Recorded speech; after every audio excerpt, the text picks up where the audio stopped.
Is your marketing really working?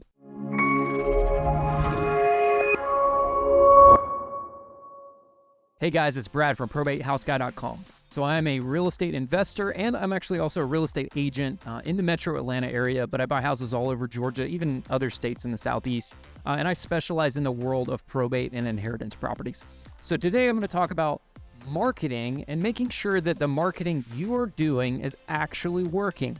I see so many investors and so many agents spending money and putting time and effort into the wrong things. And what do I mean by that? Well, what I mean by that is, number one thing, I've learned a lot about direct response marketing in my business. And what direct response marketing means is that you need to be spending money and be able to measure the response from that and directly measure how that marketing is performing. And if you can't measure it, then you need to be questioning the effectiveness of it. It's not to say that branding and other things like that doesn't work, but if you're a small player with a small budget, you need to be spending your marketing budget on things that are actually effective that you can measure their performance of. As you get bigger and maybe you get a bigger marketing budget and you have some more money to spend on other things, then absolutely maybe you should try some other things, because also in marketing you should always be experimenting in things, always be trying new things, always be tweaking things, and you need to be measuring those results. So for instance, like I see a lot of people do billboards. In my experience and a lot of other investor friends I know that have tried to do billboards, and agent people I've know that have tried to do billboards, billboards have a terrible ROI, like terrible ROI. Now, billboard's more of a branding play. So if you're a big, well-known name, then that might be something, right? It's just that branding play. But when you're small, the branding doesn't really matter. You need to be focusing on actually getting leads and actually getting things that are converting into deals and closings and money. Because if you don't do that, then you're just sort of spending money and you're wasting your time. There's a few ways you can do this, right? First of all, don't be a bandwagoner. Don't do the same things that everyone else is doing. Figure out a way to, and I just talked about branding a second, but figure out a way to sort of set yourself apart, maybe have a different brand than everyone else, and target things a little bit differently and do it in a way in which you're measuring it. And what do I mean by measuring it? Well, if you're doing direct mail, if you're doing website stuff, if you're doing Facebook ads, or you're doing all these different ads, first of all, you need to understand your target audience and make sure you're laser focused on whoever that target audience is, and that all of your messaging is focused at your target audience.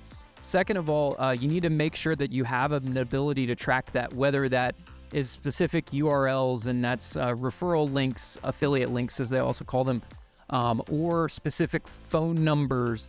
You need a way to track that. So for example, on my direct mail marketing campaigns, I own multiple URLs, and I'll go on GoDaddy or whatever, and I'll buy these specific URLs that are easy for someone to type in, in their browser. Because if you're sending them a piece of mail, they can't go on the internet from your piece of mail, right? Unlike a Facebook ad or a YouTube ad or wherever they can click the link. If you're sending them direct mail in the mail, they're looking at your card and then they're going to type that URL into their browser on their computer or on their phone. So you need to make sure that you have some catchy URL that speaks to them, speaks to the situation, speaks to you, and it's also easy to type and respond. So I've come up with some different campaigns, and I have URLs that I put on the postcard and say, hey, visit us at blah, blah, blah, blah, blah.com. And when they go to that website, all I do is I set up a redirect link. So it just redirects to my main website. But the reason I do that is so I can track that traffic. So I can actually see from my direct mail campaign what traffic is actually going to my website, because I know that the only people that are typing that URL and going to that URL are people who got my postcard. No one else should be visiting that URL because this URL is not searchable via Google. So make sure you're doing something like that. Also, you want to make sure that if you're using tracking phone numbers, so don't use the same phone number for every campaign. Use different phone numbers. Use one for one website, one for another website, one for another website, one for this direct mail marketing campaign, that direct mail marketing campaign. so that you know that maybe you're doing a postcard or a flyer to a neighborhood, or you're doing something like that. Make sure that you're able to track how that specific campaign is doing. Because if you can't track it, then it's just sort of muddy water and you don't know what's actually working and what's not. This brings me to my next point. There's a great book by Mike Michalowicz. Honestly, all of Mike Michalowicz's books are great.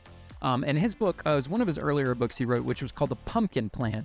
And the Pumpkin Plan is based off of the 80-20 principle, the Pareto principle. And it basically means that, 80% of your results are coming from 20% of your efforts. So you need to be able to focus on the things that are working. And just like a prize farmer that's growing a prize pumpkin, that farmer is going to be cutting off other pumpkins that are leaching energy away from the prize pumpkin, so that the prize pumpkin is getting all the energy as possible so that it can grow to be its biggest and its fullest. So you should be treating your marketing the same way. And that is that you should be focusing your money and your efforts on the things that are actually working and do more of that. That's how I got into the world of probate and inheritance. I was the guy doing all the things because the gurus told me to do this and they told me to do that. And I was pumping all my money and time into all these different things, and I was measuring them.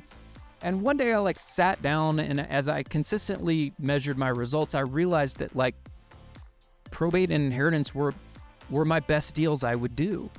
I made the most money off of them. They were the best return on ad spend of any marketing campaign. I was like, well, why don't I just do more of that? So that's exactly how I got into it. I was like, let's just do more of what's working and less of what's not. And let's measure what's working, and let's throw the things out that aren't working and don't do those and focus on this.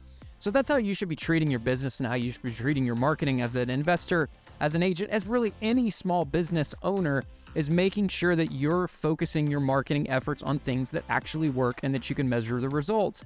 And worry about all the branding, the billboards, and the fancy stuff later on as you get more of a name, because in the beginning it doesn't matter. You have this much marketing budget, and you better be able to stretch that marketing budget as far as you can on things that actually work. So I hope this video helps you out a little bit. Hey guys, I'm Brad from probatehouseguy.com. If you're working on a probate or inheritance deal, a real estate deal that you're doing, you need some help with it, I'd be happy to help you with it. Reach out to me and go to my website, probatehouseguy.com. There's a phone number there on the website. You can give us a call, or you can just fill out the form there on the website. So thanks again for checking out this video. Hope you enjoyed it. Have a great day. Bye-bye.